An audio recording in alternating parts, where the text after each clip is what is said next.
দরদ ছবি, এই ছবিটা কিন্তু সেন্সারে অলরেডি। দরদ দরদ দরদ দরদ বলতে বলতে সাকিবিয়ানরা প্রায় একটা বছর ধরে এত আলোচনার টুঙ্গে আছে, কি বলবো রে ভাই। আজকে যদি আপনাদেরকে ফাইনাল ঘোষণাটা না দেই তাহলে আপনারা বলবেন সাকিবিয়ান কন্টেন্ট ক্রিয়েটর যারা রয়েছে, ইউটিউবার রয়েছে, তারা আমাদেরকে কি দিচ্ছে, কি জানাচ্ছে। যারা শাকিব খানের শত্রু আছেন, আর হতাশ হতে হবে না, আর হতাশ হতে হবে না। একটা কথা আছে না, আর নয় হতাশা, আর নয় ব্যর্থতা। শাকিব খানে এবার নিয়ে আসছে খুব ধামাকা একটি সিনেমা, পেন ইন্ডিয়ার দরদ। ও মাই গড, দরদ সিনেমাটি যে গানটা বাইরে ভাই দুর্দান্ত লেভেলের রোমান্টিক গান, 30 সেকেন্ডের, রাতারাতি ভাইরাল। আর একটি গান আসার সম্ভাবনা রয়েছে, খুবই শীঘ্রই আসবে শাকিব খানের দরদ সিনেমার গান।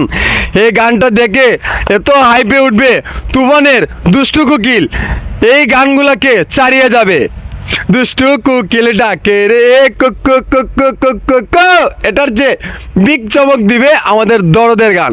আর দরদের যে বলিউডের নায়িকা সোনাল জন, যে সুন্দর দুর্দান্ত লেভেলের অভিনয় করেছে, এমনকি ওনার ক্যাটাগরি অনুযায়ী ভাই মাশাল্লাহ, উনি কিন্তু যে অভিনয়গুলো করেছেন, আমাদের এক সময়ে জনপ্রিয় নায়িকা বাংলাদেশের শাবনূর যে চঞ্চল টাইপের ক্যারেক্টারগুলো করতো না, সেই চঞ্চল টাইপের ক্যারেক্টার করেছে আমাদের বলিউডের নায়িকা সোনাল জন। ও দুর্দান্ত দুর্দান্ত।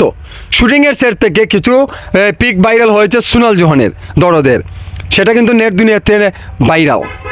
কারণ এটা নিয়ে অনেকেই প্রশংসা করছেন, বলছেন না ভাই এই সিনেমাটি খুবই দেখতে হবে। এমনকি এইরকম একটি ভিডিও বার্তা দিয়েছিলাম, 20,000 মানুষে দেখেছে, দেখার পরে বলেছে ভাই আমরা দেখতে চাই খুবই শীঘ্রই যাতে দরদ সিনেমাটি মুক্তি দেওয়া হোক। যাই হোক বন্ধুরা, দরদ সিনেমাটি কিন্তু সেন্সর বোর্ডে জমা দেওয়া হয়েছে।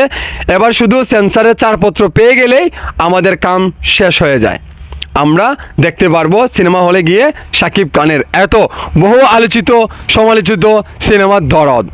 দরদ সিনেমাটি প্রায় একটি বছর ধরে আসবে আসবে বলে কিন্তু আসে নাই। বাংলাদেশে এই সমস্যা ওই সমস্যা, মানে এই সমস্যায় আমাদের এই সিনেমাটি এত দিন লেগেছে। যাই হোক বন্ধুরা, এখন আর এত কষ্ট করতে হবে না আপনাদেরকে, আর অনন্য মামুন ভাইকে বকাবকি করতে হবে না। সেন্সর বোর্ডে যখন জমা দিয়েছে, এটা আমি আপনাদেরকে প্রমাণ সহ তো জানাইলাম, সেন্সর বোর্ডে জমা হয়েছে। এবার দেখা যাক কেমন হয়। এটা ছাড়পত্র পেয়ে গেলে একটা দামাকা প্রমোশনের জন্য নামবে।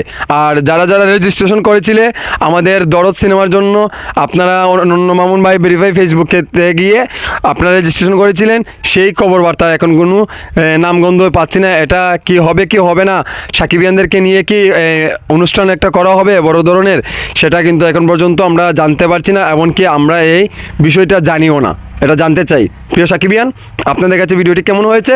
ভালো হলে অবশ্যই লাইক সাবস্ক্রাইব কমেন্ট করতে ভুলবেন না। ভালো থাকেন, সুস্থ থাকেন।